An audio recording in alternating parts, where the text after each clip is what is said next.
राज्यातील तूर उत्पादक शेतकऱ्यांना खुशखबर आहे। 31 मे पर्यंत तूर खरेदी करण्याची मुदतवाढ मिळाली असून राज्यात 10 लाख क्विंटल तूर खरेदी करणार असल्याचं वक्तव्य सहकार व पणन मंत्री सुभाष देशमुख यांनी सोलापुरात केलं आहे।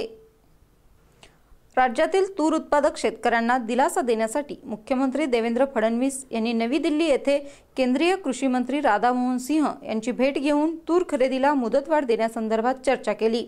राज्य शासनाने पाठवलेल्या प्रस्तावावर चर्चा होऊन केंद्रीय कृषी मंत्र्यांनी तूर खरेदीसाठी 31 मे 2017 पर्यंत मुदतवाढ दिल्याची घोषणा सहकार व पणन मंत्री सुभाष देशमुख यांनी केली आहे।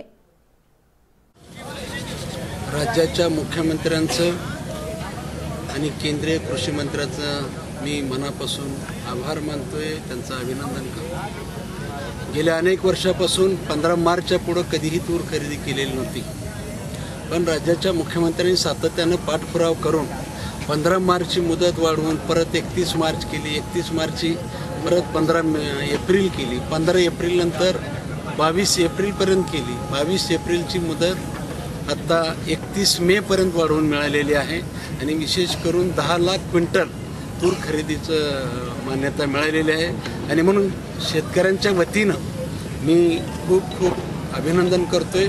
आता शेतकऱ्यांना खूप मोठा दिलासा या 10 लाख क्विंटल खरेदी केल्यामुळं मिळणार आहे आणि मधल्या काळात जे काही खरेदी झालेले आहे 22 तारखेपासून 24 तारखेपासून ते कालपर्यंत हे राज्य सरकारने खरेदी केलेले आहे, हे सोडून नव्यानं आता आपल्याला 10 लाख क्विंटल खरेदीची परवानगी मिळालेली आहे। त्याच्यामुळं बऱ्यापैकी राज्यातल्या जे तूर उत्पादक शेतकरी आहे ज्यांच्या घरी सुद्धा तूर असू शकेल ते सुद्धा या निमित्तानं आता आपल्याला संधी मिळणार आहे।